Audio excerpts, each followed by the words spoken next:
So Doom Patrol, the episode 1 kind of showed us, we got a little bit of origin story, for everybody, and it kind of ended on a cliffhanger. All right, Josh. But so episode 2 picks up immediately where we left off, and I laughed so hard through the first probably 5 or 10 minutes of this thing. There was so many like stupid jokes and just funny instances.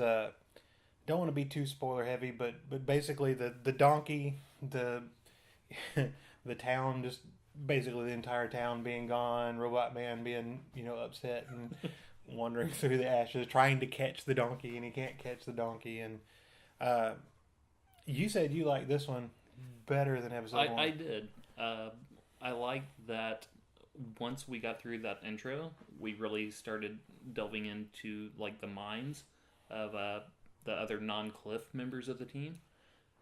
We got to see kind of what makes them tick, and Cyborg showed up. So we're getting more of a heavy hitter from the DC universe kind of coming into play. If there's one thing that bothered me, it's probably Cyborg. Everybody else, so Brendan Fraser plays Cliff Steele, the Robot Man, and he's probably in his 40s. The airline pilot guy, Matt Bomer. and I have no idea how old he is. He spends most of his time in rags, but he's supposed to be from like the 50s or 60s, so he's in the show. Robot Man's probably pushing 60. Yeah. If you went by show age, he's probably pushing 80. And then Rita was a film star in black and white film, so she's up there. And you have all these like old, mature, but they're not old, so they're they're superheroes.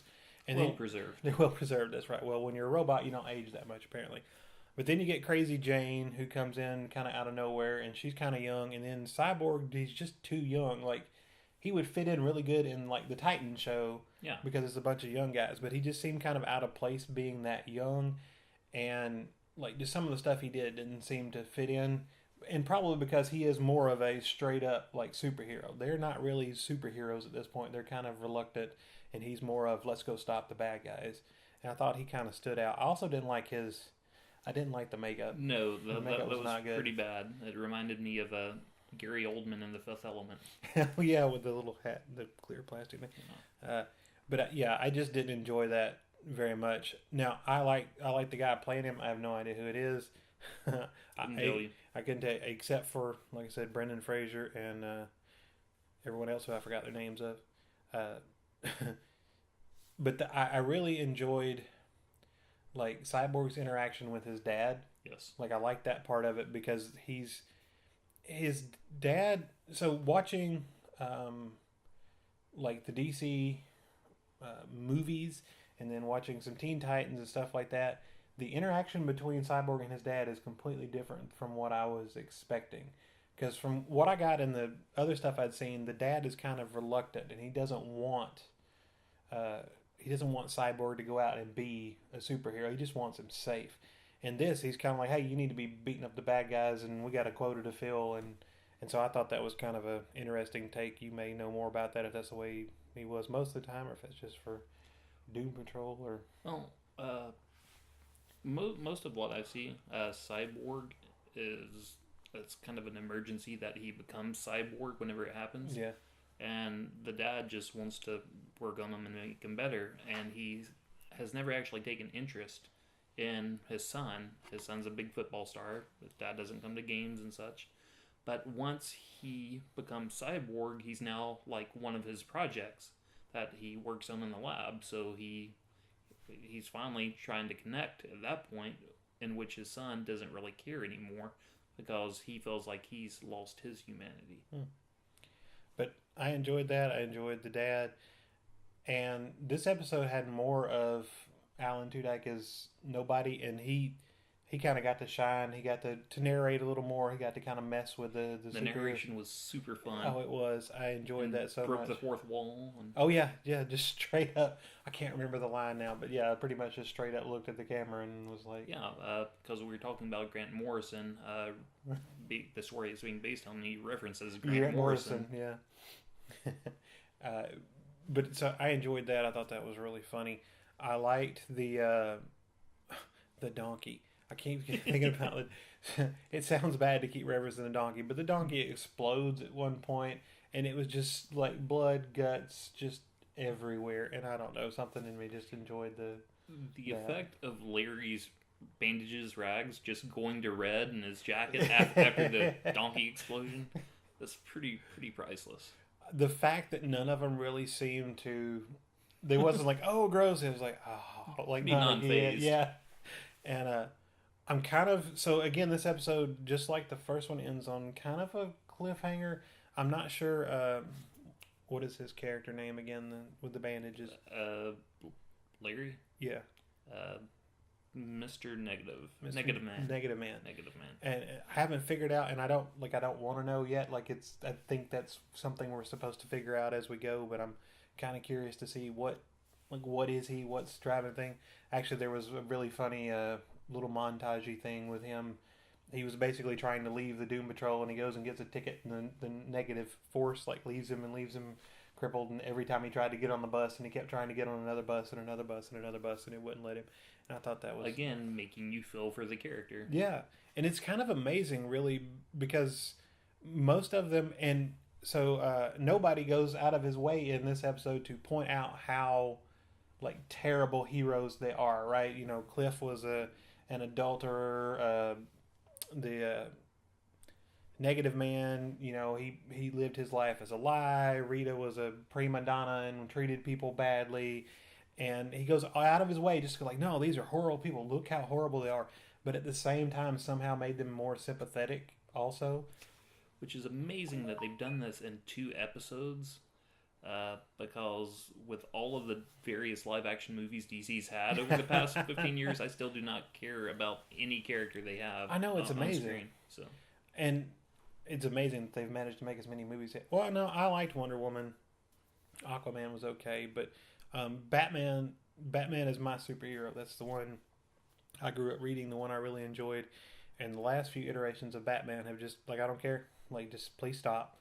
And they've made me not care about Superman at all.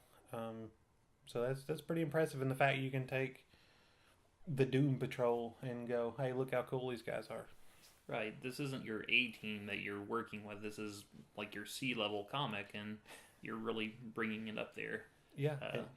I'm even looking forward to Stargirl at this point and see what they can do with that. Anything they put out, I will watch at this point. And it may go plummeting downhill, but so far it has been really good. So after 2 episodes compared to Titans, you like this better? Not as much? Well, the funny thing is I didn't like episode 2 as much as episode 1. I thought episode 1 was funnier. I thought episode 1 was more interesting from a character standpoint. So I think at this point I would pick Titans just because this one kind of had an up and a down, and then that's all I've gotten, so it's hard to tell. But Titans more had me, like Titans had me every week needing to see what happened next, what's going on, and it was kind of the premise of the show was it was wrapped around this mystery. So I would say I enjoy Titans more at this point, but I loved Titans. I was shocked at how good it was, how good like production values were, how good the story was, like, and that they were able to bring in the Doom Patrol into an episode and still have it make it plausible. Work. Yeah, wasn't stupid, wasn't ridiculous. It just worked, and it was a great episode. It was a great episode. I'm actually looking forward to watching Titans again. Like, I'm gonna get time. I'm sitting down and watching the whole thing through. That is one thing that drives me crazy in this world of Netflix and Hulu and, you know, hey, let's put out everything at once and watch it, is the DC app does serialize this. There's one a week and you have to wait. That's kind of a good thing because it does remind me of the old TV shows, and it does give me something to look forward. Like you said, Doom Patrol comes out on Fridays, so every Friday it's like, Doom Patrol. And you'd even mentioned, you know, this week coming up to it, you were like, oh, like I'm going to have to wait till Saturday. I've got stuff to do.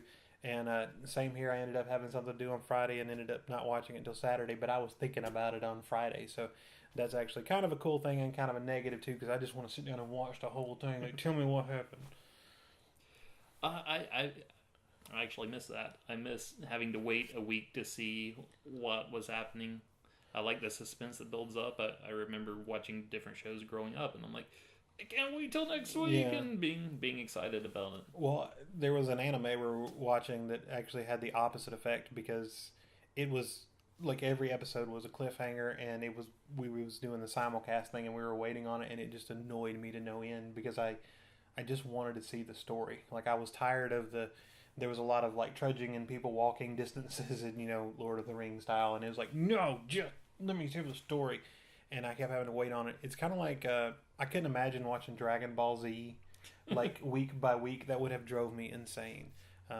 So, but this is good enough, and they're hour long episodes too. I think that helps. So it's not 30 minutes a week. It is at least an hour a week. And it's a full hour. It's not like you're 45 minutes. Yeah, yeah, because they don't have commercials. Although I want to watch Titans again, and I want to watch it like front to back and just watch it in a short time span and see how that plays because my memory is terrible, so I forget things and lose things, and I know there's things I missed. I kind of have to watch it all at one time, and then it's gone. But I'm looking forward to that. So, anything? I'm good. All right. We'll see you next time.